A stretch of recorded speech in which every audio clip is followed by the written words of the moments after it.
কবিতাৰ শিৰোনাম বিদায় পৰত তোমাৰ সৈতে খন্তে। কবি হিমাংশু ৰঞ্জন ভূঞা, আবৃত্তিকাৰ পবিত্ৰ ভূঞা।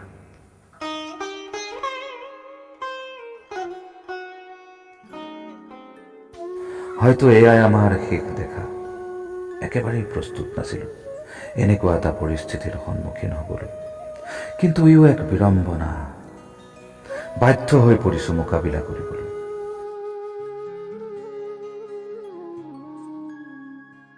বসন্তৰ হেঙুলীয়া আবেলিটোৰ শেষ আভাখিনি লুইতৰ পানীত ঠেকা খাইছে। এই সময়ত তোমাৰ মন সাগৰত কিহৰ ঢৌ উঠিছে ক'ব নোৱাৰো, কিন্তু মোৰ মন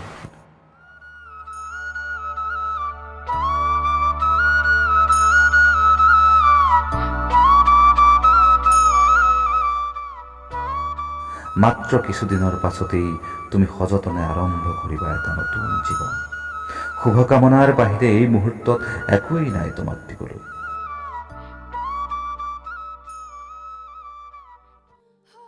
বৰ অসহায় হৈ পৰিছো। যন্ত্ৰণা, বিষাদ আৰু নোপোৱাবোৰৰ বেদনাত জ্বলি জ্বলি নিঃশেষ হৈ গৈছো। ধোঁৱা আৰু ছাইবোৰৰ মাজত খেপিয়াব ধৰিছো অমানিশাময় ভৱিষ্যতৰ ধূসৰিত সপোন কিছুমান। আজিৰ পৰা আৰু লগ নাপাম তোমাক।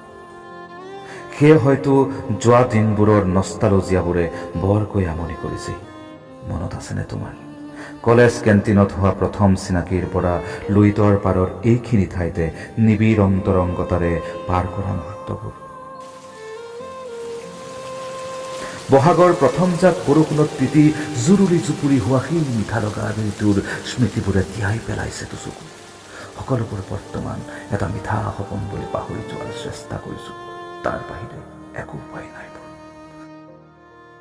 কাৰণ আজিকালি প্ৰেমক জোখা হয় বিলাসী গাড়ী, এপাৰ্টমেণ্ট, বেংক বেলেঞ্চ আৰু ৩-৪খন ATM কাৰ্ডেৰে।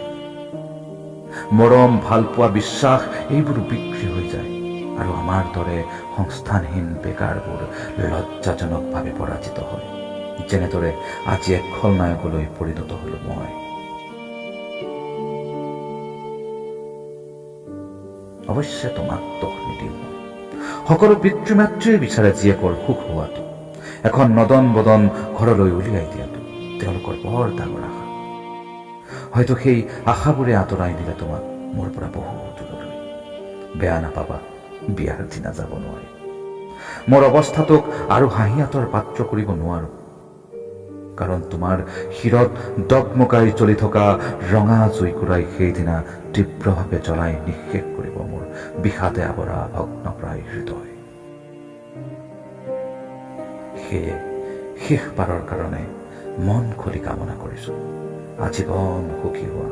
তোমাৰ নতুন জীৱনটোৰ যাত্ৰাপথত তোমাৰ বেকাৰ প্ৰেমিকৰ এয়াই তোমালৈ শেষ